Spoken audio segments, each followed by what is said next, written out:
السلام علیکم ورحمۃ اللہ وبرکاتہ نحمدہ و نصلی علی رسولہ الکریم اما بعد۔ آج کی کلاس میں آپ کا خیر مقدم ہے۔ آج کی کلاس میں ہم اپنا پہلا مقصد شروع کر رہے ہیں جو کہ مرفوعات کے سلسلے میں ہے۔ تو ہم نے جیسے کہ پڑھا تھا کہ اس میں اول میں خاتمہ ہوگا، 3 مقصد ہوں گے، ایک مقدمہ ہوگا، 3 مقاصد ہوں گے، پھر خاتمہ ہوگا۔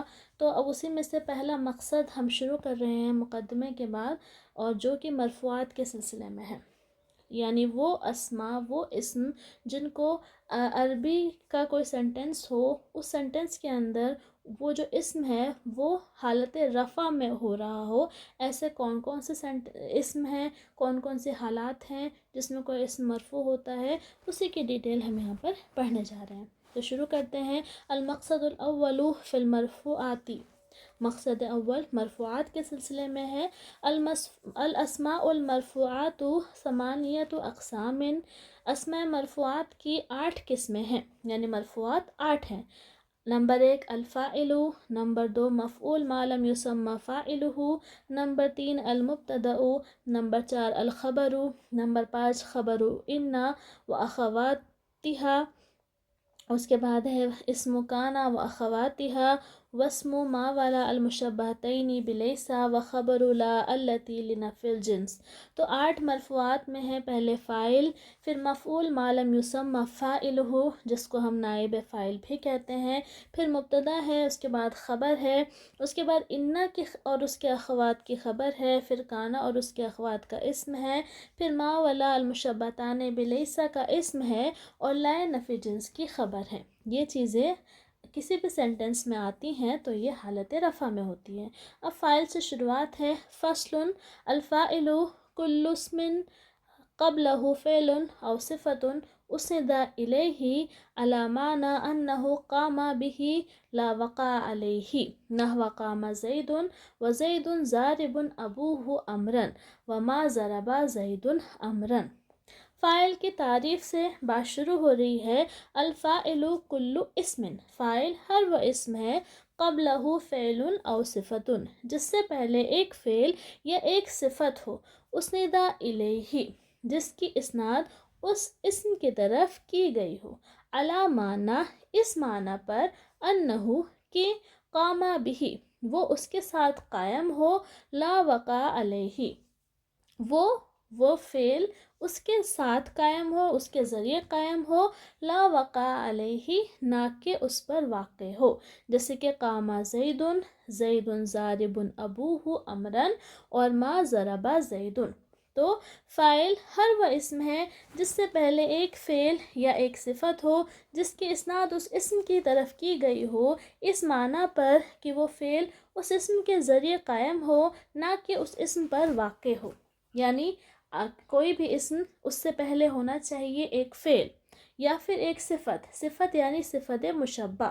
صفت مشبہ میں سے کوئی بھی صفت ہوتی ہے وہ اپنے فعل کے عمل کی طرح عمل کرتی ہے، تو اسی مناسبت سے یہاں کہا گیا ہے کہ اس سے پہلے کوئی صفت ہو۔ جیسے کہ فاعل، یہ صفت مشبہ میں سے ایک ہے، تو فاعل فعلا کا کام کرتا ہے۔ ایسے ہی جیسے علیم ہے یا مختلف ہے، یہ سارے ورڈ اپنے فعل کا کام کرتے ہیں، تو اسی لیے صفت مشبہ کو بھی فعل کی کیٹیگری میں مانا جاتا ہے۔ اسی لیے کہا گیا ہے کہ یا تو اس اسم سے پہلے فعل ہونا چاہیے یا پھر صفت ہونی چاہیے، اور وہ فعل اور اسم جو فعل یا صفت جو آئی ہے وہ ایسے ہی خواہ نہ آئی ہو، بلکہ اس کی اسناد اس اسم کی طرف کی گئی ہو، اور اسناد اس طرح سے کی گئی ہو کہ وہ فعل اس اسم کے ذریعے قائم ہو رہا ہو، یعنی وہ اسم اس فعل کو انجام دے رہا ہو، وہ فعل اس اسم پر واقع نہ ہو، یعنی اسم کام کر رہا ہو، اسم کے ساتھ کام کیا نہ جا رہا ہو، اس طرح کی سچویشن ہونی چاہیے۔ جیسے کہ قام زید، قام یہ ایک زید سے پہلے ایک فعل آیا ہے، اس کی اسناد زید کی طرف کی گئی ہے، اس طرح سے کہ جو فعل ہے یہ زید کر رہا ہے، زید کے ساتھ کیا نہیں جا رہا ہے تو اسی کو کہا جاتا ہے قام بہ لا وقع علیہ۔ ایسے ہی زید ضارب ابوہ امرن ہے تو یہاں پر دیکھیے یہاں پر زیدن کی بات نہیں ہو رہی ہے، ضارب ابوہ امرن یہ اصل جملہ ہے، تو یہاں پر ابوہ سے پہلے ضارب آیا ہے تو یہ صفت ہے، اور سمجھ لیجیے یہ اپنے فعل کا معنی دے رہی ہے یہاں پر، تو ضاربن یہ ضربہ کے معنی میں ہے۔ تو اب ابوہ کی بات یہاں پر ہو رہی ہے، ابوہ ایک اسم ہے، اس سے پہلے ضاربن صفت ہے، تو یہ جو ضاربن ہے اس کی اسناد ابوہ کی طرف کی گئی ہے، اور یہ ضاربن اسم کے ساتھ قائم ہے، اسم کے ذریعے قائم ہے، یہ ابوہ پر واقع نہیں ہے، تو اس طرح سے یہ ابوہ کیا بن رہا ہے، یہ فاعل بن رہا ہے۔ ایسے ہی ما ضربا زید امرن میں بھی سیم سچویشن ہے، زیدن سے پہلے ہے ما ضربا، ٹھیک ہے، تو یہ فعل ہے اور یہ زید کے ساتھ قائم ہے، زید کے ذریعے قائم ہے، زید پر واقع نہیں ہے۔ تو یہاں پر 3 مثال دی ہے، آپ کو فاعل کی تعریف بتا دی گئی، فاعل کا اس تعریف کی تھوڑی سی ڈیٹیل ایگزامپل کے ذریعے بھی بتا دی گئی۔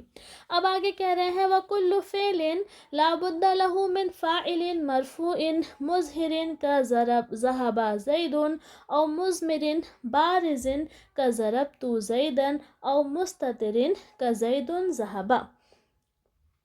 اب کہہ رہے ہیں ولا بد لہو وکل فعل، ہر فعل کے لیے ضروری ہے ایک فاعل کا ہونا، ہر فعل کے لیے ضروری ہے ایک فاعل کا ہونا، مرفوع جو مرفوع ہو، مظہر جو اس میں ظاہر ہو، ہر فعل کے لیے ایک ایسے فاعل کا ہونا ایک ایسے فاعل مرفوع کا ہونا ضروری ہے جو اس میں ظاہر ہو، جیسے کہ ذہب زید، او مضمر بارز، یا پھر ضمیر بارز ہو جیسے کہ ضربت زیدن، او مستتر یا ضمیر مستتر ہو جیسے زید ذہب۔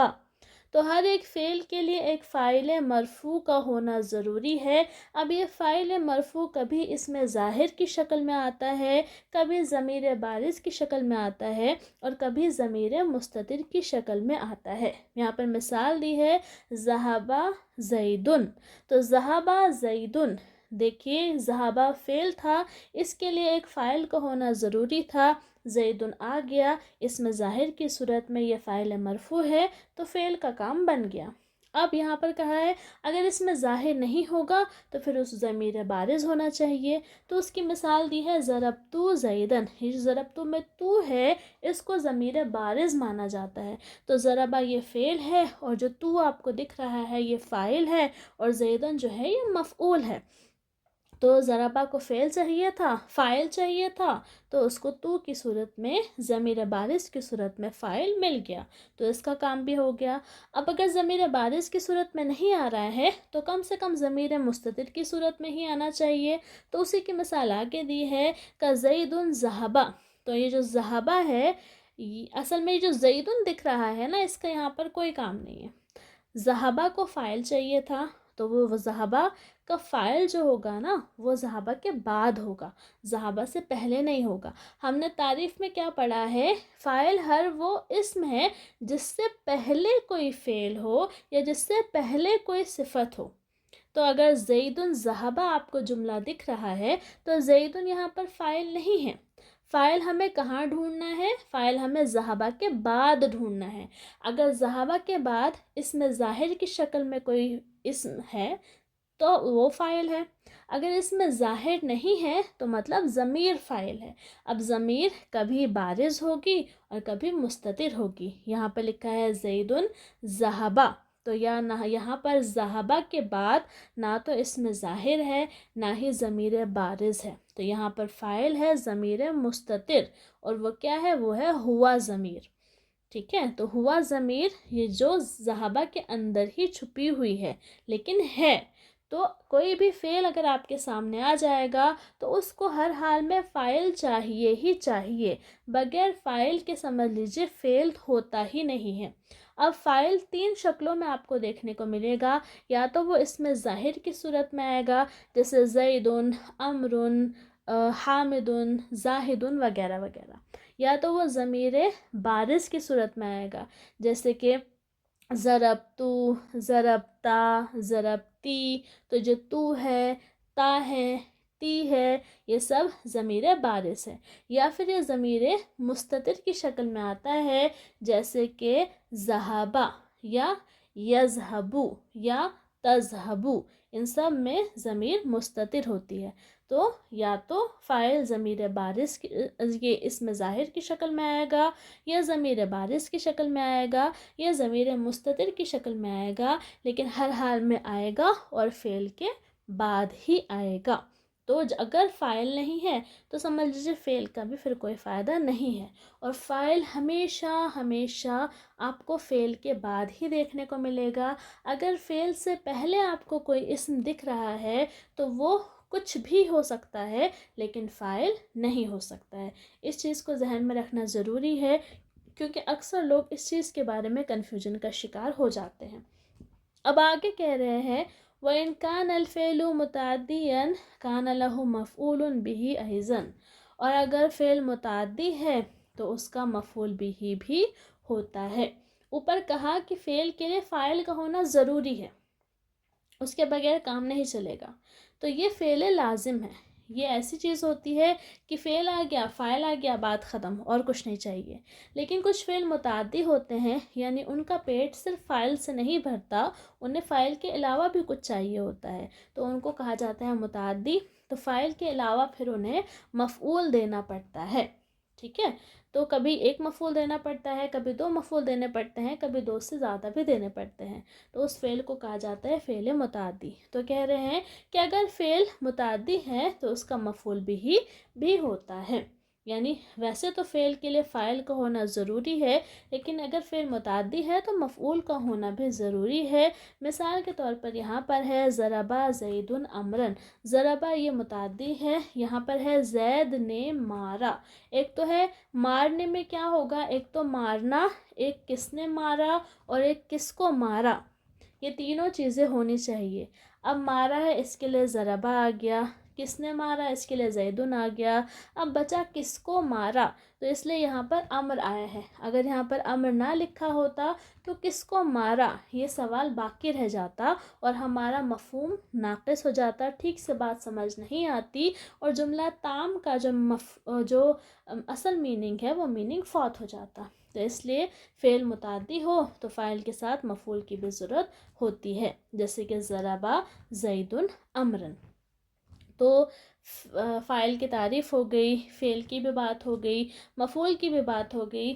اب جو ہے فاعل کی الگ الگ قسمیں ہیں، تو اب جو ہے کہہ رہے ہیں وَإِنْ كَانَ الْفَاعِلُ مُظْهِرًا وُحِدَ الْفِعْلُ أَبَدًا، اگر فاعل اس میں ظاہر ہے تو فعل ہمیشہ واحد ہی آتا ہے۔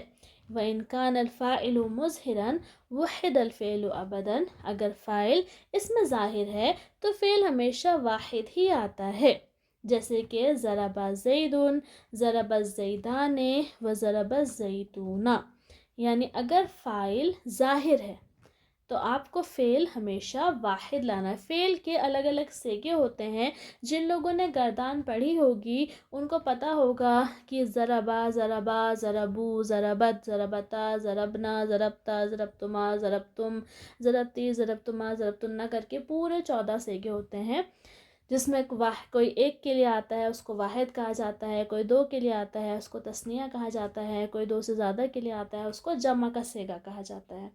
تو یہاں پر کہہ رہے ہیں اگر فاعل اس میں ظاہر کی صورت ہے تو فعل ہمیشہ واحد کا صیغہ ہی آئے گا، جیسے کہ یہاں پر دیکھیے فاعل ضربا زیدن، یہاں پر ضربا فعل بھی واحد ہے، زیدن بھی واحد ہے۔ ضرب الزیدان، یہاں پر ضربا واحد ہے لیکن الزیدان تثنیہ ہے۔ ضرب الزیدون، یہاں پر ضربا واحد ہے لیکن الزیدون جمع ہے۔ تو زیدن، الزیدان، الزیدون اگر اس میں ظاہر کی صورت میں ہے تو ضربہ چینج نہیں ہوگا، وہ ہمیشہ ضربہ ہی آئے گا۔ اگر اس کی جگہ یضربو ہوتا تو ہمیشہ یضربو ہی رہتا، وہ جمع میں چینج نہیں ہوتا، تثنیہ میں چینج نہیں ہوتا۔ ایسے ہی اگر الزیدانے کی جگہ رجلانے آتا، بنتانے آتا، یا پھر عاملانے آتا، صائمانے آتا، یا مسلمونہ ہو جاتا، صالحونہ ہو جاتا، تب بھی ضربہ میں کوئی فرق نہیں پڑتا، یہ ایسے ہی ہوتا۔ تو اگر فاعل اس میں ظاہر ہے تو فعل ہمیشہ واحد ہی آتا ہے، اس میں چینجنگ نہیں ہوتی ہے۔ اس کے بعد کہہ رہے ہیں وَإِن كَانَ مُضْمِرًا، اور اگر وہ یعنی کہ فاعل مضمر ہو، ضمیر کی صورت میں ہو، وُحِدَ لِلْوَاحِدِ نحو زید ضرب، سُنِّیَ لِلْمُثَنَّى نحو الزیدان ضرب، وجُمِعَ لِلْجَمْعِ نحو الزیدون ضربوا۔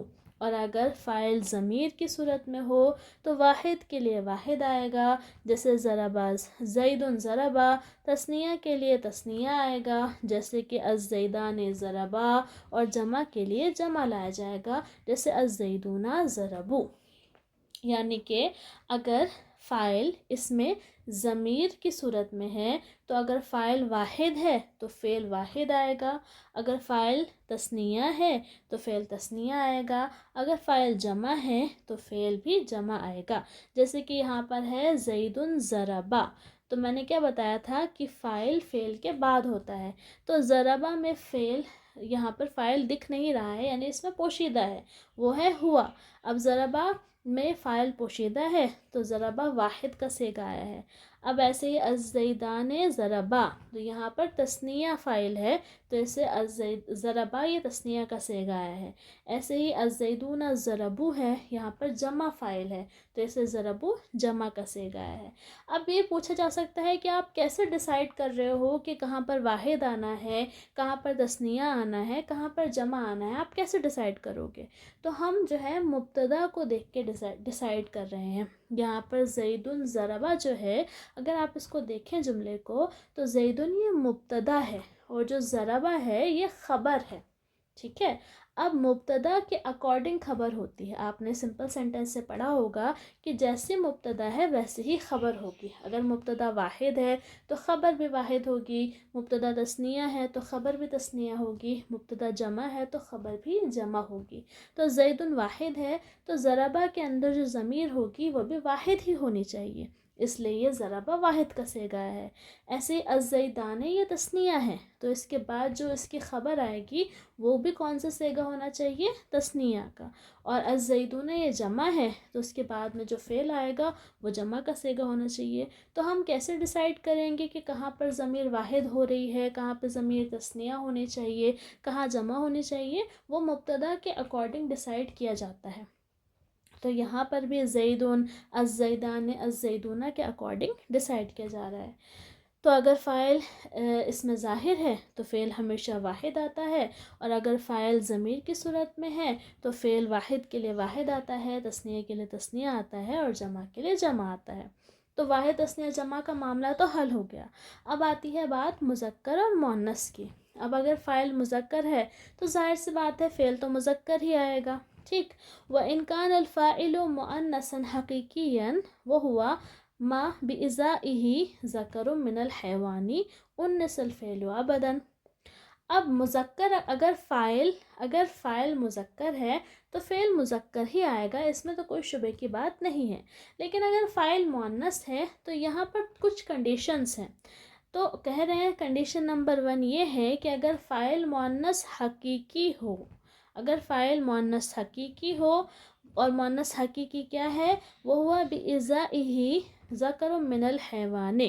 مؤنث حقیقی وہ مؤنث ہے جس کے اپوزٹ میں، جس کے مخالف میں کوئی نر جاندار ہو۔ مؤنث حقیقی وہ مؤنث ہے جس کے مخالف میں، جس کی ضد میں کوئی نر جاندار ہو۔ تو اگر فاعل مؤنث حقیقی ہے تو فعل ہمیشہ مؤنث آئے گا۔ ان لم تفصل بین الفعل والفاعل، اگر آپ فعل اور فاعل کے درمیان فصل نہ کریں، اگر آپ فعل اور فاعل کے درمیان فصل نہ کریں، جیسے کہ قامت ہندن۔ تو اب ہم دیکھ لیتے ہیں پہلے کہ مؤنث کی 2 قسمیں ہیں، ایک ہے مؤنث حقیقی، ایک ہے مؤنث غیر حقیقی۔ مؤنث حقیقی وہ مؤنث ہے جس کے مقابل میں کوئی نر جاندار ہو، جیسے کہ آدمی، عورت، لڑکا، لڑکی، تو لڑکی یہ مؤنث حقیقی ہے، عورت یہ مؤنث حقیقی ہے، ایسے ہی بچہ، بچی، تو بچی مؤنث حقیقی ہے کیونکہ اس کے اپوزٹ میں نر جاندار ہے۔ مؤنث غیر حقیقی وہ کلمات ہوتے ہیں جن کے مقابل میں کوئی نر جاندار نہیں ہوتا، جیسے کہ ہم کہہ سکتے ہیں شمسن، یہ عربی میں فیمیل مانا جاتا ہے یہ ورڈ، لیکن اس کے مقابل میں کوئی نر جاندار نہیں ہے۔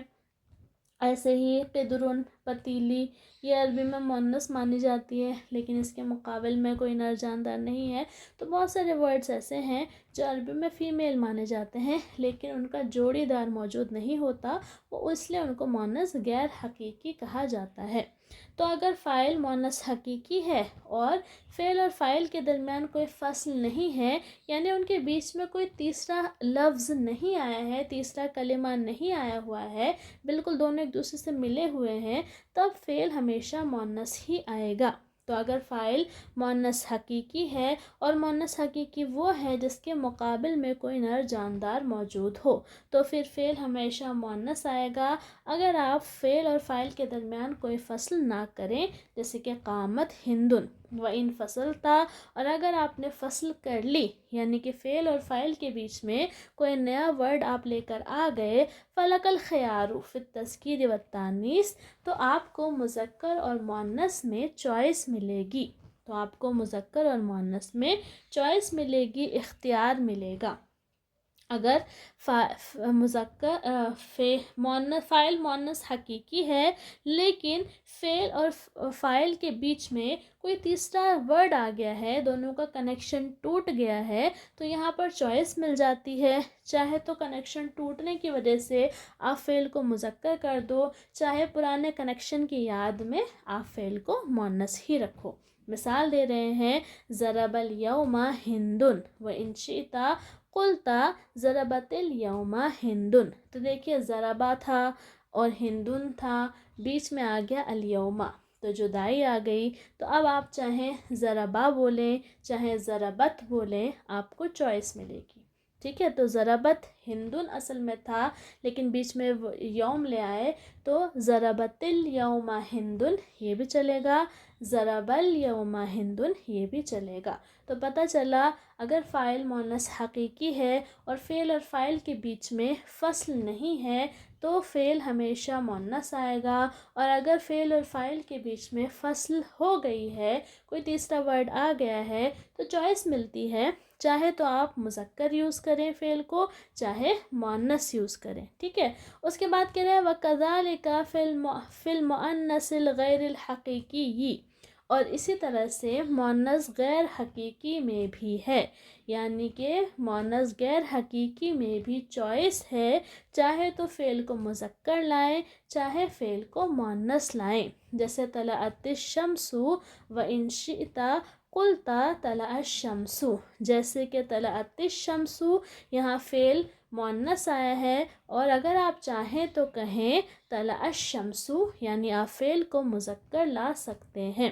تو مؤنث حقیقی اور مؤنث غیر حقیقی کی صورت میں ہم فعل کیسا لائیں گے اس کے بارے میں پتہ چلتا ہے کہ مؤنث حقیقی میں دو کنڈیشن ہے، اگر فعل کے بعد فعل اور فاعل کے بیچ میں کوئی فصل نہیں ہے تو مؤنث غیر حقیقی میں ہمیں فعل کو مؤنث ہی لانا پڑے گا، اور اگر فعل اور فاعل کے بیچ میں فصل ہے تو ہمیں چوائس مل جاتی ہے، چاہے مؤنث لاؤ چاہے مذکر لاؤ۔ اب آتی ہے بات مؤنث غیر حقیقی میں، تو یہاں پر آپ کو چوائس ملی ہوئی ہے، فصل والی بات یہاں پر نہیں ہے، فصل ہو یا نہ ہو اس سے کوئی فرق نہیں پڑتا، آپ کو ایسے ہی انہوں نے چوائس دی ہے، آپ چاہیں تو فعل کو مؤنث لائیں، آپ چاہیں تو فعل کو مذکر لائیں، کوئی پرابلم نہیں ہے۔ ھذا اذا کان الفعل مسندا الی المظہر، یہ تب ہوگا جب فعل کی اسناد اسم ظاہر کی طرف ہو، یہ تب ہوگا جب فعل کی اسناد اسم ظاہر کی طرف ہو، یعنی کہ فاعل اسم ظاہر ہو۔ وَإِنْ كَانَ مُسْنَدًا إِلَى الْمُضْمِرِ، اگر اس کی اسناد ضمیر کی طرف ہو، اُنِّثَ ابداً، تو ہمیشہ مؤنث ہی لایا جائے گا، یعنی اگر فعل کی اسناد ضمیر کی طرف ہوگی تو پھر فعل کو ہمیشہ مؤنث ہی لایا جائے گا. یعنی یہاں پر کہہ رہے ہیں کہ جو چوائس والی بات آپ کو بتائی گئی ہے یہ چوائس تب ملتی ہے جب فاعل اس میں ظاہر ہو. اگر فاعل ضمیر ہے تو وہاں پر آپ کو میل اور فیمیل کی چوائس نہیں ملے گی، کیونکہ ضمیر میں ہمیں بالکل واضح کرنا پڑتا ہے، اس لیے ضمیر میں میل اور فیمیل کی چوائس نہیں ملے گی. وہاں پر فعل کو ہمیشہ مؤنث ہی لانا پڑے گا. ٹھیک ہے، وہاں پر فعل کو مؤنث ہی لانا پڑے گا. جیسے کہ الشمس طلعت، الشمس طلعت، تو یہاں پر طلعت میں فاعل کی ضمیر پوشیدہ ہے جو لوٹ رہی ہے الشمس کی طرف.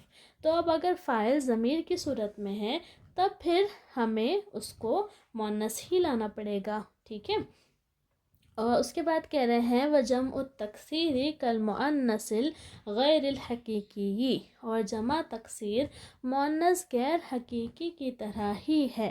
جمع تکسیر مؤنث غیر حقیقی کی طرح ہی ہے، یعنی اس میں بھی آپ کو چوائس ملتی ہے کہ آپ اس کے فعل کو مذکر لائیں یا مؤنث. یعنی اگر آپ کا فاعل جمع مکسر ہے، جمع تکسیر ہے، تو آپ فعل کو مذکر بھی لا سکتے ہیں اور مؤنث بھی لا سکتے ہیں. جیسے کہ تقول قام الرجال وإن شئت قلت قامت الرجال والرجال قامت. جیسے کہ مثال دی ہے قام الرجال، یہاں پہ الرجال جمع مکسر ہے، قامہ فعل مذکر آیا ہے، اور اگر آپ چاہیں تو آپ کہہ سکتے ہیں قامت الرجال. تو قامہ جمع مکسر ہے لیکن فعل دیکھیے قامت آیا ہے، فیمیل آیا ہے. والرجال قامت، اور یہاں پر ضمیر لوٹنے والے معاملے میں بھی مؤنث ضمیر لوٹائی جا سکتی ہے. اب کہہ رہے ہیں وَيَجُوزُ فِيهِ الرِّجَالُ قَامُوا، اور یہاں پر الرجال قاموا کہنا بھی جائز ہے. یعنی کہ جمع تکسیر جو ہے وہ بالکل مؤنث غیر حقیقی کی طرح ہے. جیسے کہ مؤنث غیر حقیقی اگر فاعل ہو تو فعل مذکر اور مؤنث لانے میں چوائس ہوتی ہے، اور مؤنث غیر حقیقی کی طرف اگر ضمیر لوٹانی ہو تو فعل مؤنث لایا جاتا ہے. سیم یہی چیز جمع مکسر کی طرح ہے، اس میں مذکر مؤنث میں چوائس ملتی ہے، اور اگر ضمیر لوٹانی ہو تو وہاں پر بھی مؤنث کی ضمیر لوٹائی جا سکتی ہے. اور اگر کوئی کہے نہیں ہم مؤنث کی ضمیر نہیں لوٹائیں گے، ہم مذکر کی لوٹائیں گے، تو یہ بھی ہو سکتا ہے، اس کی بھی اجازت ہے. جیسے کہ لکھا ہے الرجال قاموا، تو مذکر واحد تثنیہ جمع کی بات بھی ہو گئی، مذکر مؤنث کی بات بھی ہو گئی. اب کہہ رہے ہیں یجب تقدیم الفاعل علی المفعول اذا کان مقصورین وخفت اللبس نحو ضرب موسیٰ عیسیٰ. ويجوز تقدیم المفعول علی الفاعل ان لم تخف اللبس نحو اکل الکمثرى یحییٰ.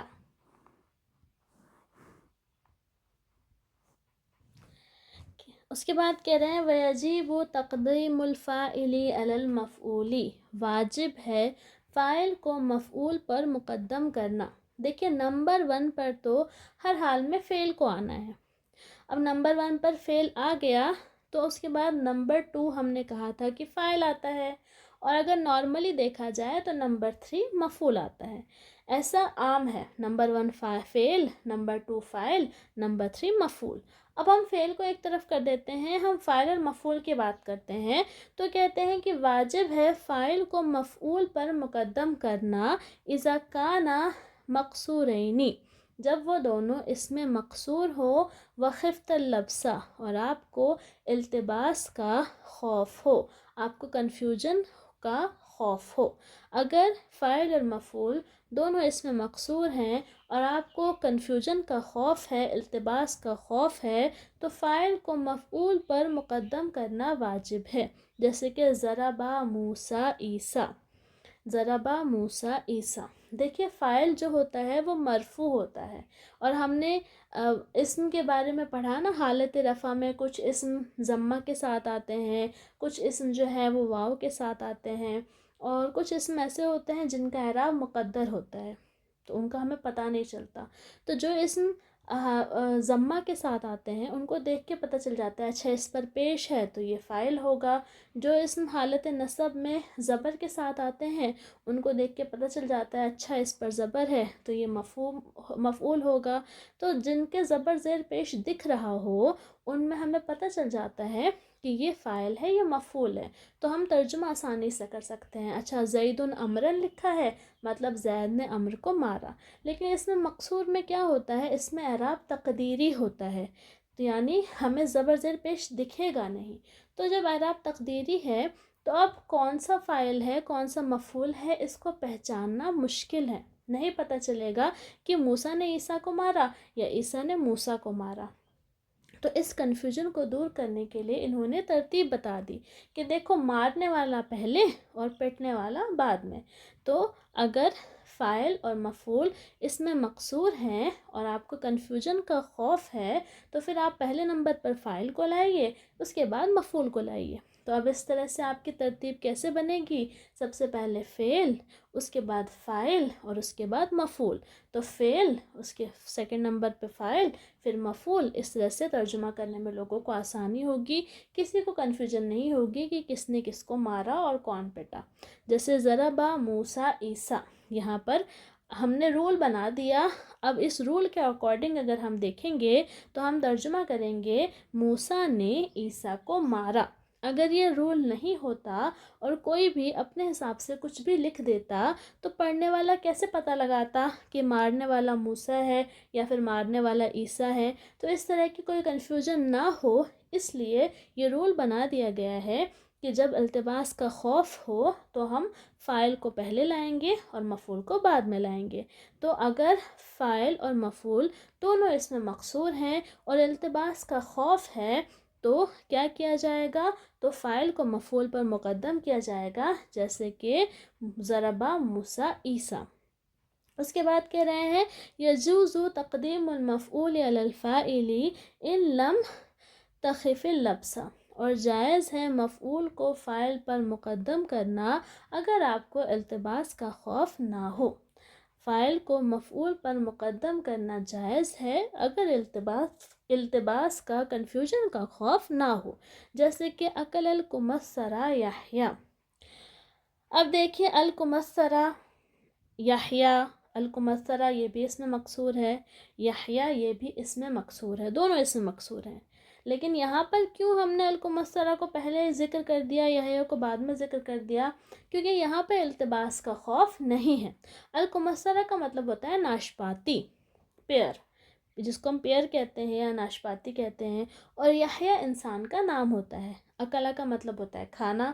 اب ہم نے کہا اکل الکمثرہ یحییٰ, تو یہاں پر بھلے ہی کمثرہ پہلے ہے یحییٰ بعد میں ہے, لیکن یہاں پر یہ بات کلیئر ہے کہ یحییٰ ہی ناشپاتی کو کھائے گا, ناشپاتی یحییٰ کو نہیں کھا سکتا.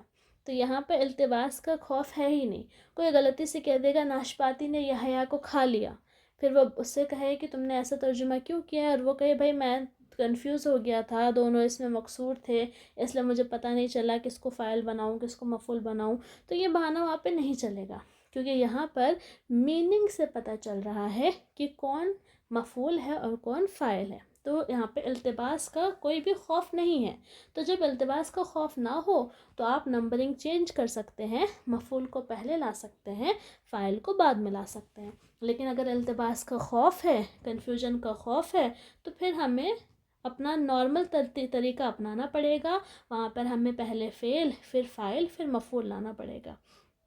تو اب یہاں پر التباس کا خوف نہیں ہے اس لیے یہاں پہ الکمثرہ مفعول کو پہلے لائے ہیں اور یحییٰ کو بعد میں لائے ہیں. ایسے ہی ہے ضربا امرن زیدن, ضربا امرن زیدن, زید نے امر کو مارا. تو یہاں پر امر پر زبر ہے اور زید پر پیش ہے, تو جس پر پیش ہے وہ فاعل ہے, جس پر زبر ہے وہ مفعول ہے. اس کو دیکھ کر ہمیں پتہ چل رہا ہے تو یہاں پہ التباس کا کوئی خوف نہیں ہے, تو اس لیے یہاں پر بھی مفعول کو فاعل پر مقدم کیا گیا ہے. تو جہاں پر التباس کا خوف نہ ہو وہاں پر مفعول کو فاعل پر مقدم کر سکتے ہیں، لیکن جہاں پر فاعل مفعول دونوں اسم مقصور ہو اور التباس کا خوف ہو وہاں پر فاعل کو پہلے لانا ضروری ہے۔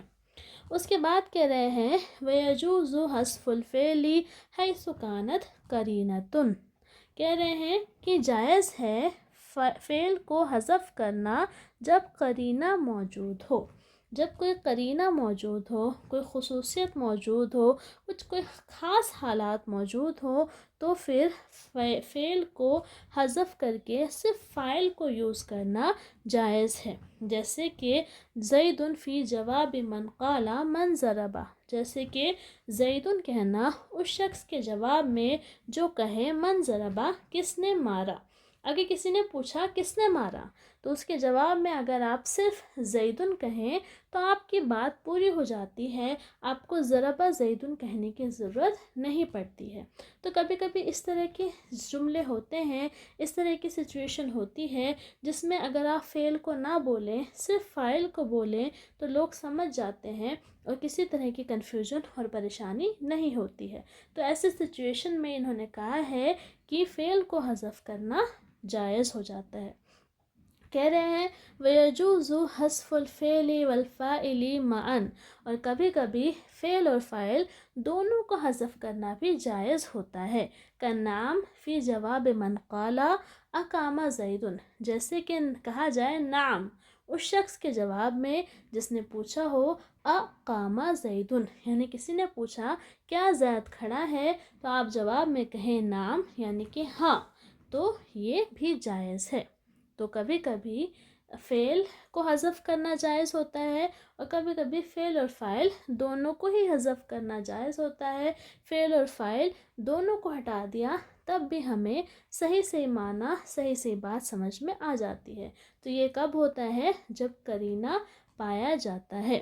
اس کے بعد کہہ رہے ہیں وَقَدْ يُحْذَفُ الْفَاعِلُ وَيُقَامُ الْمَفْعُولُ مَقَامَهُ إِذَا كَانَ الْفِعْلُ مَجْهُولًا نَحْوَ ضُرِبَ زَیدٌ، کہہ رہے ہیں کبھی کبھی یحذف الفاعل، فاعل کو حذف کر دیا جاتا ہے، وَيُقَامُ الْمَفْعُولُ مَقَامَهُ، اور مفعول کو اس کے قائم مقام کر دیا جاتا ہے، اس کی جگہ پر کھڑا کر دیا جاتا ہے۔ اذا کان الفعل مجھولا، یہ کب ہوتا ہے؟ جب فعل مجھول ہو، جیسے کہ ضرب زید، تو ضرب زید میں کیا ہے؟ ضربہ مارنے کا کام ہوا ہے، یہ مارنے کا کام کس کے ساتھ ہوا ہے؟ یہ زید کے ساتھ ہوا ہے، لیکن یہ مارنے کا کام کیا کس نے ہے وہ نہیں پتہ ہے، تو یہاں پر فاعل مجھول ہے اور فاعل کی جگہ پر کس کو کھڑا کر دیا ہے؟